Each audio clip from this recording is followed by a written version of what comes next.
Dans cette vidéo, je vais montrer une autre façon de trouver le nom d'un fichier connaissant le chemin complet.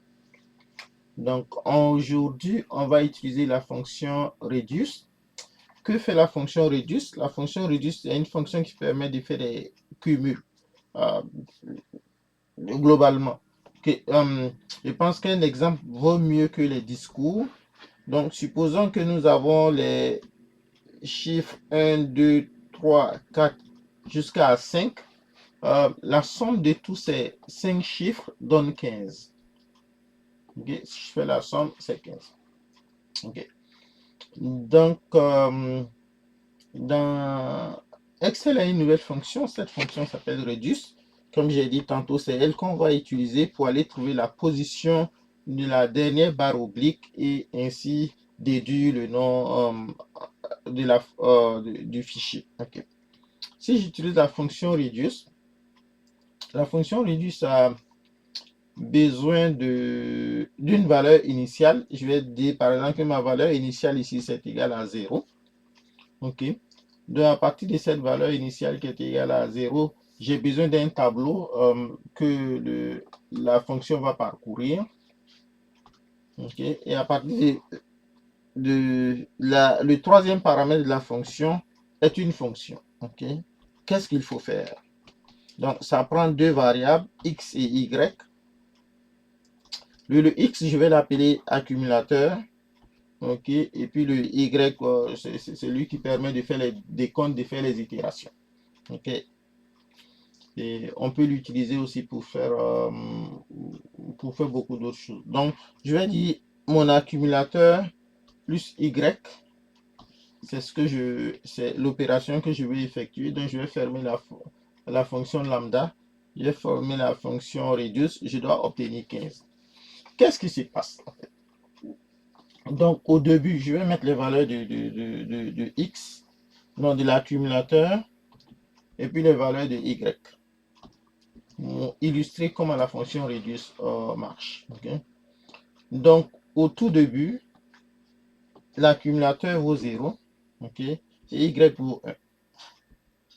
Et la fonction fait la somme des deux. La somme de ces deux valeurs-là.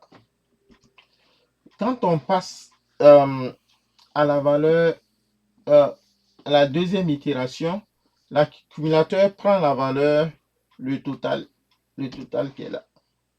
Et à cette valeur, va aller ajouter la valeur de y. Okay. Oui, c'est ça. Va aller ajouter la valeur de y qui est 2. Donc, ça me donne un total de 3. Okay. Ici, j'ai mal écrit. Ça devait être 0 à l'entrée plus la valeur de y. Okay. Donc, ma formule devient ainsi. Quand je passe au début de la troisième itération, la valeur de l'accumulateur vaut 3 et la valeur de y vaut 3. Okay. Donc, le y qui vaut 3 plus le 3 de l'accumulateur, ça fait 6. Okay. À la quatrième itération, au début de l'itération, l'accumulateur vaut 6. OK. Et le 6 plus la valeur de y qui est 4, la nouvelle valeur de l'accumulateur devient 10. Quand on passe à la cinquième itération, la valeur de l'accumulateur vaut 10 plus la valeur de y qui vaut 5, le tout devient 15. Donc, nous allons utiliser la même chose pour trouver la position de la dernière barre oblique. Okay? Donc là, on va partir du nombre total de caractères qui est dans notre nombre total de caractères. Donc, je vais effacer, non, je vais juste insérer une cellule. Donc, je vais partir du nombre total de caractères contenu dans le nom du fichier, dans le nom complet du fichier, il y a 60 caractères. OK. Donc, ces 60 caractères, je peux créer une série de chiffres avec une série une série de chiffres avec la fonction séquence.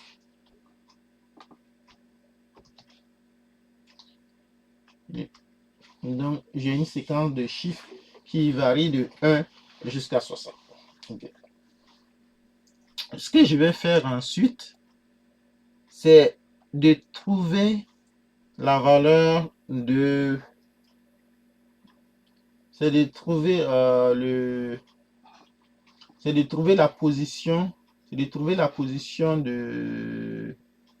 C'est de trouver la position du... comment on appelle ça? La position de la barre oblique. Okay. Donc, je vais écrire trouve. Je vais lui dire trouve la position de la barre oblique. OK.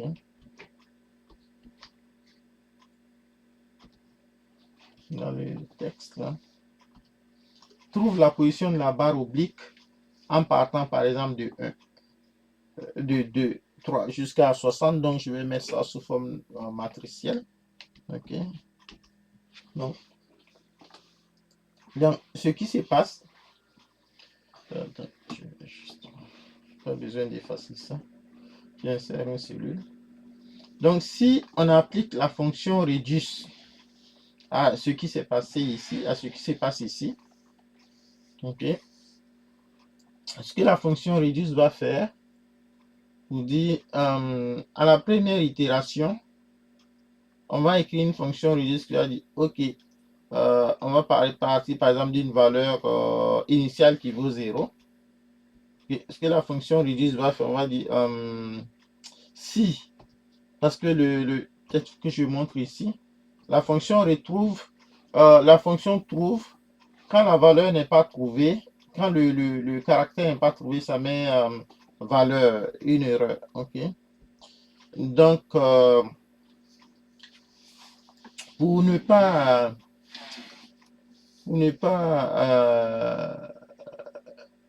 en fait, dès qu'on va trouver la valeur, on va trouver cette expression valeur là, cette erreur là, ça veut dire qu'on est arrivé à la fin du processus. OK.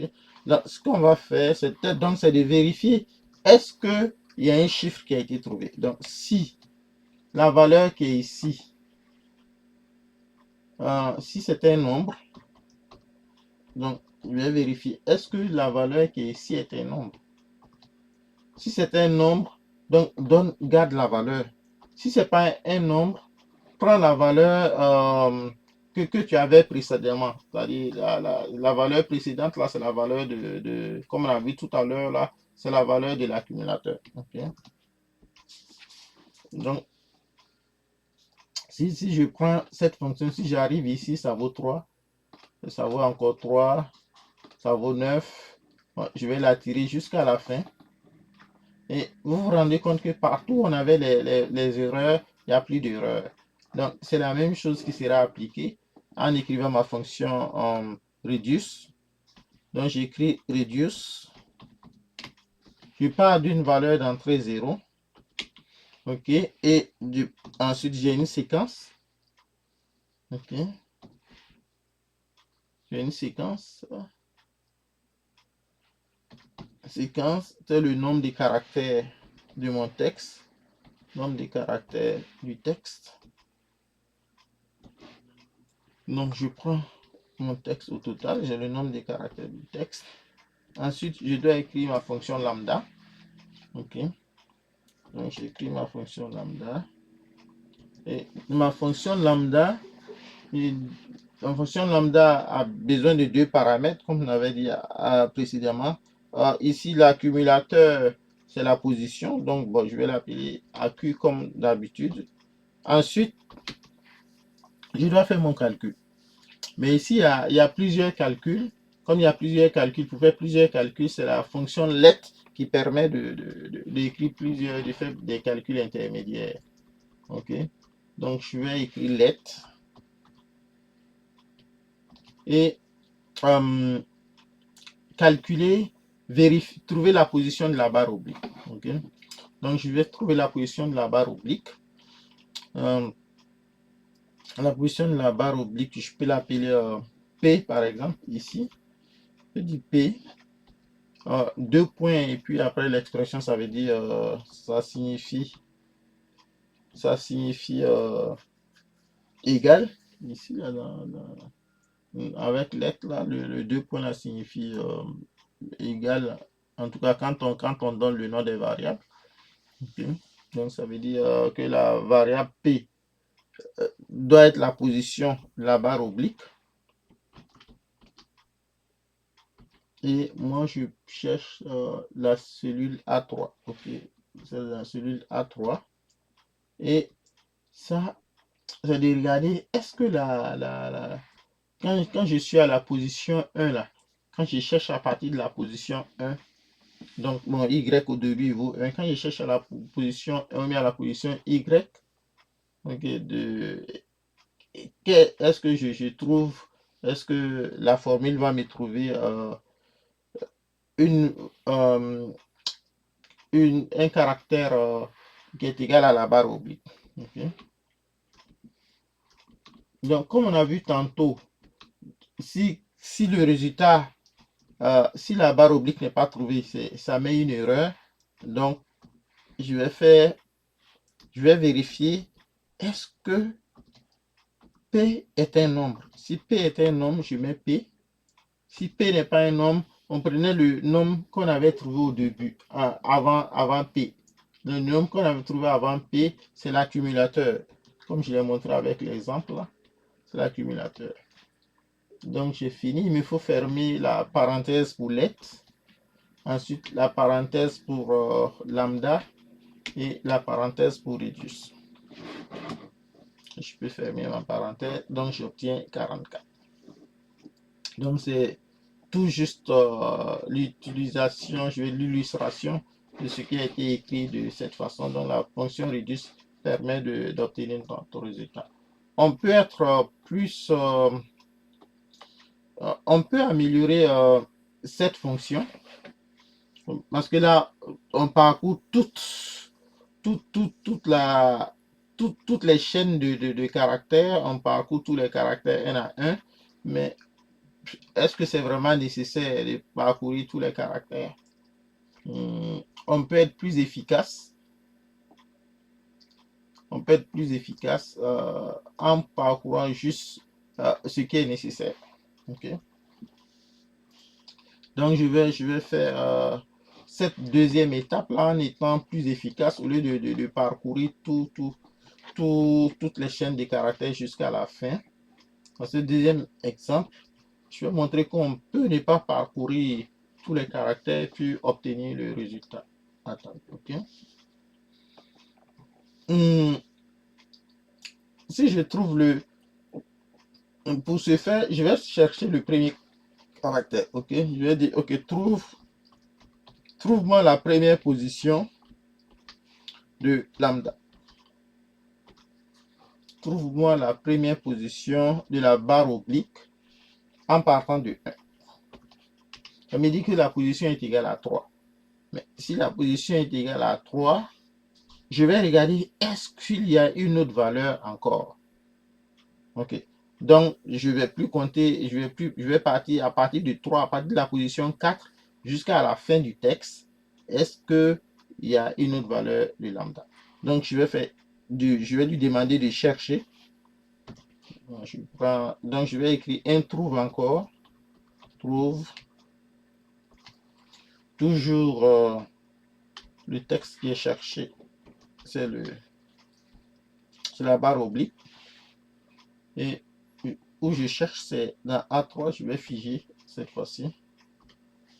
Et ma position de départ, ce sera 3 plus 1. Ok. Donc, j'ai trouvé le 9. Ok. Donc, je répète la même opération. Je trouve le 24. Je refais la même opération, je trouve 34. Je refais la même position, je trouve 44. Je refais la même position, je trouve que c'est les valeurs là qui sont pas bonnes. Donc là, j'arrête. OK. Donc, on va programmer ça dans... Ça veut dire qu'en fait, là, j'ai juste fait 5... 1, 2, 3, 4, 5. J'ai fait 5 opérations au lieu de faire 60. OK. Mais pour faire ces 5 opérations, il faut connaître le nombre de barres obliques qu'il y a dans l'expression. Et pour connaître le nombre de barres obliques, on va utiliser une astuce. On a déjà compté le nombre de caractères. Donc, on va compter le nombre de caractères dans, dans le nom de la variable sans les barres obliques. Okay. Grâce à la fonction substitute, on peut effacer les barres obliques de l'expression. Si je fais substitute, donc si je prends mon texte qui est là, et le texte que je veux supprimer, c'est la barre oblique. OK. Je vais la supprimer, je vais la remplacer par rien. OK. Donc, j'obtiens ce résultat là, on voit que là, il n'y a plus les barres obliques. OK. Je vais... Okay. Ainsi, je peux compter le nombre de caractères. Le nombre de caractères dans cette nouvelle chaîne, j'en ai 55. Si je fais les 60 que j'avais, le nombre total de caractères, je sais que c'est 60. Nombre total de caractères, je sais que c'est 60. OK. Donc, si je fais mes 60, moins 5, je sais qu'il y a 5 barres obliques. Donc, au lieu de faire les itérations jusqu'à 60 fois, je n'ai pas besoin de faire 60 itérations, j'ai besoin de faire 5 itérations. Okay. Donc là, c'est déjà c'est un gain. Donc, il faut... donc, la séquence là, la séquence, il y aura juste 5 séquences, 5, disons 5 itérations au lieu d'en faire 60. Okay. Donc, je vais prendre le chiffre qui est ici, l'expression qui est là, mais je vais être à A4 maintenant, au lieu de A3. Je vais venir la remplacer ici. Ah, l'expression était déjà là. OK. J'ai besoin de A4. OK, ça c'est bon. Et l'autre expression qu'il me faut, c'est celle-là. OK. Donc, cette expression, je dois faire une soustraction moins pour obtenir les 5 et je suis à A4. OK. Okay. Là, ça me donne 9. C'est normal parce que je n'ai pas encore bien mis la façon de procéder. Et là, ici, on ne peut pas commencer à 0. On a commencé à 1, on ne peut pas commencer à 0. Si je mettais 0 ici, on dirait avoir des valeurs, ça ne va pas marcher. Okay? Je dois commencer à 1. Donc, je dois commencer à 1. Je me dis que je commence à 1. Okay? Et quand je commence à 1, ici, c'est l'accumulateur. En fait, la variable y là ne sera pas utilisée. Donc, c'est l'accumulateur. Donc, je vais mettre l'accumulateur. Mais ce que nous avons fait, c'est que quand on trouve une valeur, on va aller calculer la seconde valeur. Donc, ça, c'est un P qui est ici. Après P, c'est quoi? PQ. OK. Après P, c'est Q. Donc, je vais mettre Q. Ça n'a pas d'importance, mais je vais juste mettre Q. OK.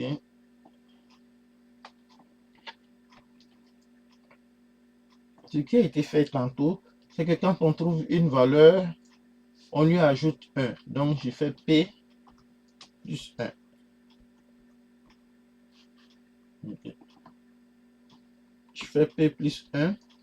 Et je dois vérifier, est-ce que P est un nombre? Si P est un nombre, je mets P. Si P n'est pas un nombre, je mets Non, là, je dois vérifier si Q est un nombre. C'est-à-dire si, parce que si Q est un nombre, ok, donc c'est Q que je prends, la dernière valeur que j'ai calculée. Si c'est un nombre, je la garde, c'est-à-dire que je peux continuer l'itération. Si, donc je la garde, je mets Q. Si ce n'est pas un nombre, donc je garde la valeur de P, la valeur précédente. Ok, je garde la valeur précédente. Et puis là, comme on sait, on a le nombre total d'itérations. Quand on va arriver à la cinquième itération, Q va valoir, Q va donner valeur là, l'erreur là, et il n'y a plus d'autres itérations à faire. C'est la valeur de P, la valeur qui avait été trouvée 44 qui va sortir. Donc je regarde, est-ce que toutes mes parenthèses sont là? Ouais, apparemment, j'ai le V, ça c'est correct. J'ai pour le let, c'est correct. Pour le lambda, c'est correct. Ok, c'est bon, je dois avoir mes 44 encore. Ok. Donc, voici une façon, disons, plus efficace de faire ce calcul-là. Comme j'ai dit, tout ça, c'est juste une illustration de l'utilisation de la fonction lambda pour donner une meilleure compréhension de la fonction lambda. Okay. On a vu deux exemples de l'utilisation de la fonction reduce plutôt. Fait deux illustrations de la fonction reduce. Une qui est, je dirais, pas efficace et puis une autre qui est efficace. On a réduit le nombre d'itérations de 60 à 5. Donc, on a réduit le nombre de calculs. On est passé je dirais, de 60 à 5, ça fait on a réduit de 12 fois le nombre d'opérations, d'itérations. Même si on ajoute ce calcul supplémentaire qui a été fait avec Q, on peut dire peut-être on est passé de 60 à 10. Ça fait toujours le nombre d'opérations de 60 à 10. Ça nous revient quand même, c'est de 60 à 10, là, ça fait quand même réduit de 5 fois le nombre d'opérations. Okay. Donc c'est vraiment un gain considérable. Si c'est un exemple où il y avait vraiment beaucoup de données à traiter, réduire le nombre d'opérations par 5 peut conduire à un gain assez significatif.